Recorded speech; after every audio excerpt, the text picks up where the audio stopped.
Hi everyone, it's Lee from Decoded here, and today I'm going to do a review on this. It's Superman Dawnbreaker by Matt De La Pena, and it's part of a series that DC did of novels from their major superheroes, but kind of in their early stages in their youth. So let's get into it. It's going to be Superman Dawnbreaker review.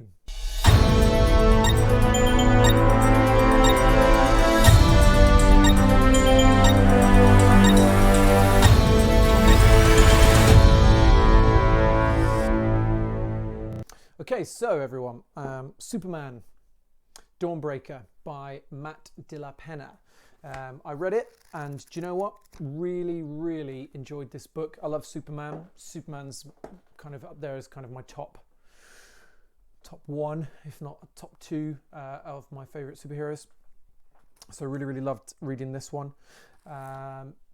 It reminded me of Smallville, which, you know, I love as well.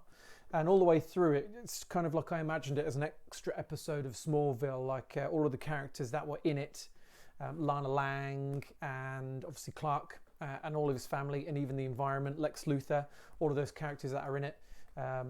Just reminded me of Smallville, and that's kind of how I imagined them to be in my mind when I read it. I just kind of like couldn't help but kind of hear their voices and kind of see it as I would see an episode of Smallville.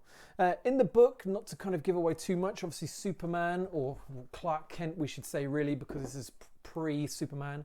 It's a bit of an origin story. Within it, he kind of finds out where he comes from, you know, the spaceship landing, crashing on the Clark Kent farm, and the issues of him discovering his powers and trying to control his powers initially at the start of his teenage years. I think he's supposed to be around 17, nearly 18 in the book, as he comes towards the end of high school.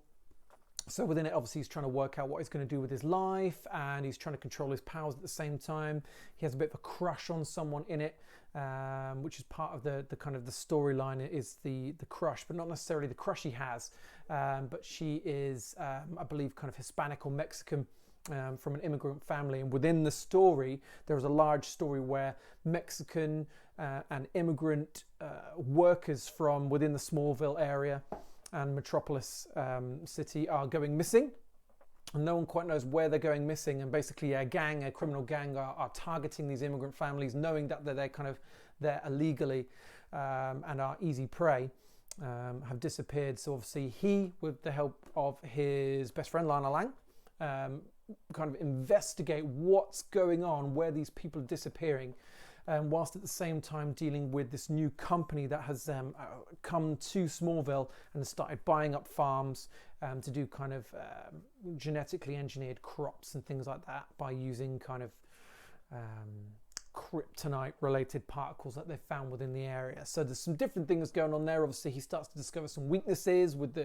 kryptonite, and also some new advantages of his powers, trying to control his powers, trying to deal with his schoolwork, and all of these different things all mixed in together.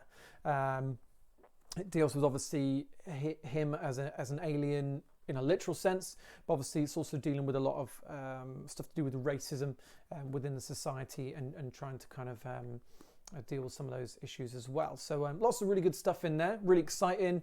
Lex Luthor's in it, not necessarily as the main kind of well, certainly at this point not a villain at all, but kind of Lex, who is a little bit older than Clark.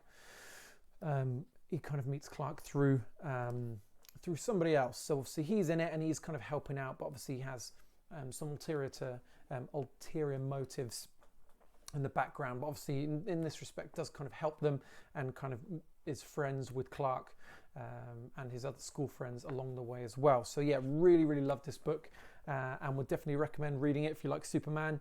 But it also works just as a general book as well. If you don't know anything about Superman, this is a good place to start, I think, you know, to deal with that kind of origin of what's going on. It's an origin story that obviously has been done with a lot, you know, in the films and cartoons and everything like that. So obviously it's this kind of classic origin story Superman. But yeah, really liked it. It's obviously based in kind of the modern times as well. It's not like Superman in 1950 50s or 60s. It's Superman if he was 17 right now. So obviously they've got iPhones and stuff in there and all of that kind of modern things going on. So yeah, really, really great, and definitely would recommend it. So if you see it around, do get hold of that.